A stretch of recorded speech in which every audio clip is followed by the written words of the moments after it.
नमस्कार विद्यार्थियों, सभी का स्वागत है एक बार पुनः ये मेरे YouTube चैनल पर।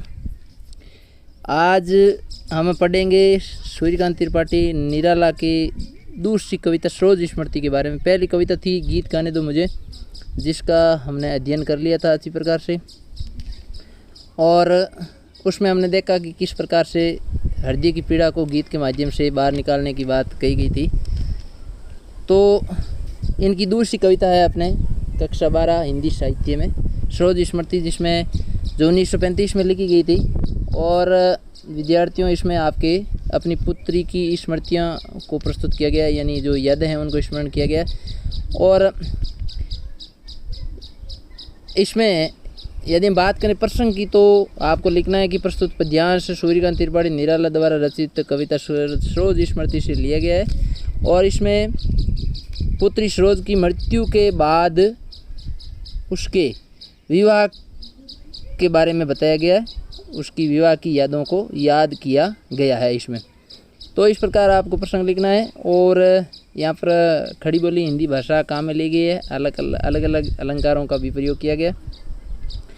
तो हम शुरू करते हैं। चैनल पर नए हैं तो चैनल को सब्सक्राइब कर दीजिए, जिससे आपको नई नई वीडियो के नोटिफिकेशन मिलते रहेंगे। एवं किसी प्रकार से आपके समस्या आती है तो कमेंट बॉक्स में कमेंट करके ज़रूर बताएं। लाइक करना नहीं भूलें, शेयर करें अधिक से अधिक विद्यार्थियों तक। तो अपने यहाँ पर देखो, सबसे पहले क्या लिखा है, कीदे का विवाह अमूल नवल। व्याख्या करते हैं हम इस कविता की। तो निराला कह रहे हैं कि मैंने देखा ये जो विवाह था, अमूल का मतलब पूर्ण रूप से एकदम नया था, सचमुच एक नई शादी थी, ऐसा यहाँ पर निराला कह रहे हैं। देखा विवाह अमूल नवल, यानी पूरी तरह से। अमूल का अर्थ वैसे जड़ भी होता है, आधार भी होता है, लेकिन यहाँ पर हम करेंगे इसका पूरी तरह से, कि मैंने देखा ये पूरी तरह से एक नई शादी थी। तुझ पर शुभ पड़ा कलश का जल। कलश का मतलब है जो कलश होता है, घड़ा होता है, या जो बर्तन होता है जिससे स्नान करवाया जाता है, शुभ मंगल स्नान होता है विवाह का, जो माता पिता मामा मामी इस प्रकार ऐसे करवाया जाता है। तो तेरा विवाह बिल्कुल पूरी तरह से नया था, तुझे मंगल स्नान करवाया जा रहा था, कलश से आया हूँ। देखती मुझे तू हंसी मंद, और तू मुझे मंद मंद हंसी के साथ देख रही थी, यानी वो अपने पिता को देख रही है, मंद मंद हंसी से हंस रही है। और होठों में बिजली फंसी स्पंद। साथ ही बाद में कह रहे हैं कि निराला कह रहे हैं कि तेरे होठों पर बिजली जैसा एक कंपन भी था। उर में भर झूली छवि सुंदर, और तेरे हृदय के, उर का अर्थ हृदय में, छवि सुंदर किसकी, अपने प्रियतम पति की। तो कवि निराला कह रहे हैं कि तेरे हृदय में तेरे प्रियतम की एक सुंदर छवि मुकर हो रही थी, प्रस्तुत हो रही थी। प्रिय की अशब्द श्रृंगार मुकर। और ये जो सुंदर प्रिय की छवि है वो कैसे प्रस्तुत हो रही है विद्यार्थियों, अशब्द, बिना कुछ बोले ही उसके श्रृंगार के माध्यम से, उसके सौंदर्य से ये सब कुछ प्रस्तुत हो रहा था। जो बिना कुछ कहे, बिना बोले ही प्रिय की सुंदर छवि उसके श्रृंगार के माध्यम से मुकर यानी प्रस्तुत हो रही थी। उसके बाद में देखो विद्यार्थी आगे लिखा है कि तू खुली एक उच्छ्वास संग, यानी तू गहरी सांसें ले रही थी, तेरी सांसें एक स्तर सी थी, तू एक सांसें लेते हुए आह भी भर रही थी। एवं विश्वास स्तब्ध, और तुम पूर्ण रूप से विश्वास से भरी हुई थी। बंद अंग अंग, पुनरुक्ति प्रकाश अलंकार है, अंग अंग में तेरे प्रत्येक अंग अंग बंधे हुए थे। नत नयनों में अनुप्रास अलंकार विद्यार्थियों। और इसमें बताया गया है कि आलोक इन प्रकाश उतर रहा था, यानी कि तेरे झुके हुए, नत नयन का अर्थ हो गया झुके हुए नेत्रों से सौंदर्य स्पष्ट नजर आ रहा था, श्रृंगार स्पष्ट नजर आ रहा था। तेरे कांपा अधरों पर थर थर थर थर। तो पुनरुक्ति प्रकाश अलंकार, अनुप्रास अलंकार थर थर में, कि तेरे होठों पर एक कंपन था, तेरे होंठ कांप रहे थे। क्यों? क्योंकि शायद उस समय वो कुछ कहना चाहती थी, माँ की कमी है वो उसे महसूस हो रही थी, लेकिन बोल नहीं पा रही थी, इसी वजह से लिखा है कांपा अधरों पर थर थर। तो होंठ उसके कांप रहे थे। और इस प्रकार फिर आगे कहते हैं, मैंने देखा मैंने वे मूर्ति धीती मतलब प्यासी। इस प्रकार कवि निराला कह रहे हैं कि मैंने तेरी उस प्यार से प्यासी मूर्ति को देखा जो मेरे जीवन का प्रथम बसंत का गीत था, मेरे बसंत की प्रथम गीत थी, मेरे जीवन के सुखद क्षणों का प्रथम गीत था। ये कवि यहाँ पर बता रहे हैं। मैंने अलंकार बता दिए, यहाँ मुक्त छंद प्रयुक्त हुआ है और अनुप्रास, पुनरुक्ति प्रकाश और संस्करणिष्ठ भाषा खड़ी बोली हिंदी काम में ली गई है।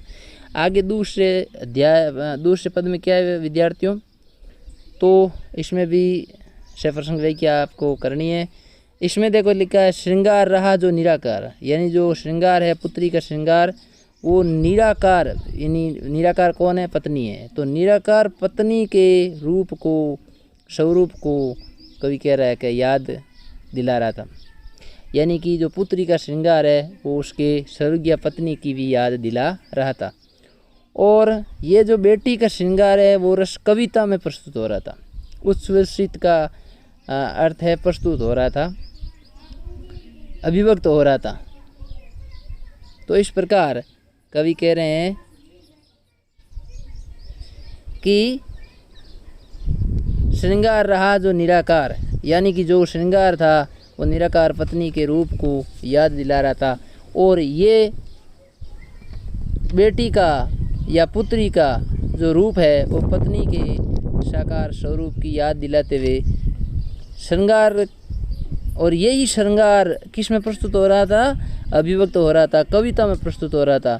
और कविता का जो ये आनंद है वो कवि कह रहा है कि गाया स्वर्गीय प्रिया संग, यानी कि मेरे स्वर्गीय पत्नी के साथ बिताए गए राग और रंगों को मेरे हृदय के अंदर भर रहा था। भरता प्राणों में राग रंग, यानी कि स्वर्गीय पत्नी के साथ बिताए हुए राग और रंग या क्षणों को मेरे हृदय में भर रहा था।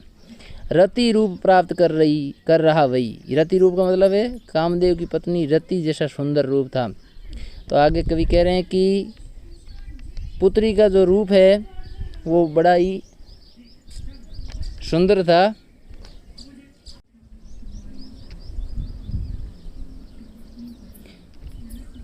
इस प्रकार विद्यार्थियों यहाँ पर कवि ने बताया कि रति रूप प्राप्त कर रहा वही, यानी कि पुत्री के जो रूप सौंदर्य है वो कामदेव की पत्नी रति जैसा सुंदर रूप था। और कवि को ऐसा लग रहा है जैसे स्वर्गीय पुत्री के रूप में स्वर्गीय पत्नी है वो धरती पर अवतरित हो गई है। इसीलिए लिखा, आकाश बदल कर बना मही, आकाश पत्नी का प्रतीक है और मही जो है वो पुत्री के लिए कहा गया है। यानी कि जो धरती पर पुत्री है उसको कवि को ऐसा लग रहा है जैसे स्वर्गलोक से उतर करके वो धरती पर अवतरित हो गई है पत्नी के रूप में। हो गया ब्याह, तो यहाँ आकाश और मई का पूछा भी जाता है, हो गया ब्याह आत्मीय सौजन। तो इस प्रकार शादी संपन्न हो गई। आत्मीय सौजन यानी अपने कोई नहीं थे, क्योंकि न तो किसी को निमंत्रण दिया गया न ही किसी को निमंत्रण भेजा गया। विवाह राग भर रहा ना घर, यानी विवाह के गाए जाने वाले राग यानी गीत भी नहीं गाए गए, जो रात और दिन जागते हुए रह करके गाए जाते हैं। रात और दिन जागरण, रात दिन जाग करके जो विवाह के गीत गाए जाते हैं वो गीत भी नहीं गाए गए। वो इस प्रकार जब कोई सौजन नहीं था तो मौन वातावरण था, लेकिन मौन वातावरण भी एक संगीत की कह सकते हैं कि भावना को प्रस्तुत कर रहा था। संगीत की एक लहर को कवि कह रहा है कि वहाँ पर प्रस्तुत कर रहा था। मौन वातावरण था फिर भी एक संगीत जैसा वातावरण था, संगीत की एक अभिव्यक्ति जैसी प्रस्तुत हो रही थी, जो कि नवजीवन के लिए नवयुगल के नव जीवन में जब वो प्रवेश करते हैं, अपने नए एक जीवन की शुरुआत करते हैं, तो उसके लिए ज़रूरी भी होता है। तो इसीलिए लिखा नव जीवन के शोर में उतरा, यानी कि नए कपल के लिए उनके नए जीवन की शुरुआत करने के लिए ये आवश्यक होता है, ज़रूरी होता है। अब आगे अंतिम पद है, अंतिम 2 पद और है। क्या कह रहे हैं कि माँ की कुल शिक्षा मैंने दी, मैंने यानी निराला खुद कह रहे हैं कि बेटी को माँ के जाने के बाद में जो भी शिक्षा होती है माँ की वो संपूर्ण मैंने ही दी। उसकी पुष्प की सेज स्वयं मेरे हाथों से मैंने ही रची। फिर कवि कह रहे हैं मैंने सोचा वे शकुंतला यानी कण्व ऋषि की पत्नी कण्व ऋषि की पुत्री, सॉरी पत्नी नहीं, कण्व ऋषि की पुत्री शकुंतला महावीन थी। कण्व ऋषि की पुत्री शकुंतला जो है वो भी महावीन थी, पर वो पाठ अन्य था और ये पाठ अन्य है, क्योंकि वो शकुंतला तो जो है वो घर छोड़ के गई थी। शकुंतला की जो माता है वो तो घर छोड़ के गई थी, और इसकी सरोज की माता का असामयिक या अचानक निधन हो गया था, इसलिए पर पाठ अन्य, यह है अन्य कला, यानी ये अलग कला है और वो अलग प्रकार की कला थी। फिर क्या कह रहे हैं, कुछ दिन रहे गृह, कुछ दिन अपने घर में रही निराला की सरोज, और फिर तू सहर्ष वापस ननियाल चली गई और नानी की गोद में जा बैठी। नानी का प्यार और स्नेह तुझे वहाँ पर मिलता रहा। इस प्रकार बाद में आगे वो और कह रहे हैं, निराला की मामा मामी का रहा प्यार, कि ननियाल में उनको मामा और मामी ने प्यार की ऐसी वर्षा की जैसे पानी से भरे बादल धरती पर वर्षा करते हैं, ज्यों अपार अपार जिसका कोई पार, इतनी वर्षा जितना मामा और मामी ने प्यार की वर्षा उस पर की। तो ये भी आपको देखना है। उपमा उत्प्रेक्षा अलंकार भी है, उपमा अलंकार भी है यहाँ पर, है ना। ज्यों अपार बादल ज्यों अपार, तो उपमा अलंकार है यहाँ पर। वे ही सुख दुख में रहे नष्ट यानी जुड़े रहे, तो हमेशा साथ रहे। तेरे हित सदा समस्त व्यस्त, तो पुत्री के हित के लिए मामा और मामी ननियाल के सभी लोग हमेशा तैयार रहते थे, उसके साथ व्यस्त रहते थे, खड़े रहते थे। फिर देखो आगे क्या कह रहे हैं कवि, कि तू वह लता वहीं की, यानी कि वो ननियाल में ही लता कली और वहीं से फूल बनी, बड़ी हुई, वहीं पर पालन पोषण हुआ। तू खिली सने से हिली पली, यानी वहीं उसका पालन पोषण हुआ सब कुछ। और अंत में उसकी मृत्यु के शरण में भी वहीं पर ननियाल में नानी की गोद में ही हुई। अंत भी उसी गोद में शरण ली, यानी कि नानी की गोद में ननियाल में ही अंतिम सांस उसने ली। मूंदे दृग यानी दोनों नेत्र बंद करके महामृत्यु का वर्णन उसने ननियाल में किया। तो इस प्रकार इसमें उपमा अलंकार, सहज सरल भाषा, खड़ी बोली हिंदी भाषा काम में ली गई है। अब विद्यार्थियों अंतिम जो पद है वो आप ध्यान से पढ़ें इसको। से प्रसंग व्याख्या में प्रसंग वही सेम टू सेम रहेगा, इसमें आपको थोड़ा सा चेंज कर देना है कि किस प्रकार पिता जो है वो दुख से भरे हुए भावों को इसमें प्रस्तुत किया गया है। फिर कह रहे हैं कि मुझ भाग्यहीन की, यानी कि मुझ यानी खुद निराला कह रहे हैं कि मेरे भाग्यहीन की तो एक सहारा थी, लेकिन युग वर्षों बाद ये सहारा भी छीन लिया गया और फिर दुखों ने मुझे वापस घेर लिया, जो कुछ समय तक मेरे लिए सुख क्षण आए थे। और इसीलिए कह रहे हैं कि दुखी जीवन की कथा रही, क्या क्यों जो आज नहीं की, यानी कि पूरा जीवन उनका दुखों में ही व्यतीत हुआ। और अब कह रहे हैं कि ऐसी कोई बात है नहीं, ऐसा कोई प्रसंग ही नहीं है मेरे जीवन का जो कि मैंने कहा नहीं। हो इसी कर्म पर वज्रपात, वज्रपात कर होता है भारी विपदा या कठोर समस्याओं से आदमी घिरता है, तो वो वज्रपात जैसी समस्या होती है। तो कभी कभी कह रहे हैं कि हो इसी कर्म पर वज्रपात, यानी कि मैं इस मेरे जीवन में कर्म करता रहूँगा, संघर्ष करते आगे बढ़ता रहूँगा सत्य के साथ, चाहे कितने भी भारी विपदाएं समस्या बाधाएं आ जाए। और लेकिन यदि धर्म रहे नत सदा साथ, नत यानी मैं झुका हुआ रहूँगा, हमेशा अपने कर्मों के प्रति समर्पित रहूँगा। जब तक मेरे साथ धर्म रहेगा, सत्य मेरे साथ रहेगा, इस पथ पर चलते हुए मैं हमेशा आगे बढ़ता रहूँगा। मेरे सकल कार्य, चाहे मेरे समस्त प्रकार के कार्य नष्ट क्यों न हो जाए, उसी प्रकार से जैसे शीत ऋतु में शीत ऋतु के मार से कमल के पुष्प या फूल कमल नष्ट हो जाते हैं, उसी प्रकार से मेरे अच्छे कार्य में करता रहूँगा, चाहे कितना भी दुख आ जाए या मेरे समस्त कर्म नष्ट भी क्यों न हो जाए, लेकिन मैं मेरे सत्कर्म से कभी मुंह नहीं मोड़ूंगा। और इस प्रकार तो यहाँ पर भी उपमा अलंकार है, शीत के से शतदल में उपमा अलंकार है, आप ध्यान रखें विद्यार्थियों इसमें। उसके बाद में देखो कहते हैं कि कन्या, यानी कन्या अपने गत जो भी उसके जीवन में निराला जी ने कर्म किए, समस्त कर्मों को अपनी पुत्री को अर्पण यानी अर्पित करते हैं, चढ़ाते हैं, समर्पित कर देते हैं, और इस प्रकार उसका जो है वो तर्पण करते हैं। तर्पण का मतलब है तिलांजलि देते हैं, जो तिल और डाल के पानी में करता मैं तेरा तर्पण। तो इस प्रकार वो एक श्रद्धांजलि जलांजलि पुत्री को देते हुए अपनी इस सरोज स्मृति कविता के अंश को ख़त्म करते हैं। तो विद्यार्थियों, इस प्रकार इस कविता का हमने सह प्रसंग व्याख्या की, आपका स्तर समझ में आ गई होगी। अधिक से अधिक अपने दोस्तों तक ज़रूर पहुंचाएं और इससे आपको बड़ा बेनिफिट मिलेगा, अच्छे अंक आपको प्राप्त होंगे। जो भी वीडियो देख रहे हैं लाइक कर दें और सब्सक्राइब करना ना भूलें। अब देखो इसके कुछ प्रश्न भी हैं। तो कंठ रुक रहा है, ये महत्वपूर्ण प्रश्न है, आप ज़रूर इसको पढ़ें। ठग ठाकुरों संकेत किसकी ओर है? धर्म सुधारकों पूंजीपतियों की ओर है। समाज सुधारकों। कंठ रुक रहा है, काल आ रहा है, कवि के मन में भाव क्यों आए?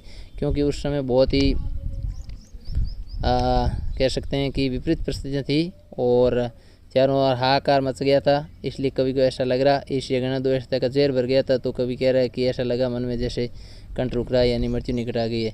जल उठो फिर सींचने से कवि का ये भाव सौंदर्य स्पष्ट कीजिए। तो इसका अर्थ लिखना है कि कवि कह रहा है कि पृथ्वी की पर से लोगों के अंदर जिजीवी शक्ति खत्म हो गई है, निराशा को खत्म करके उनके अंदर आशा का भाव संचार किया जाए। तो ये कविता स्पष्ट कीजिए। वास्तव में ये कविता दुखों और निराशा लड़ने की शक्ति देती है। सरोज स्मृति नववधू का श्रृंगार।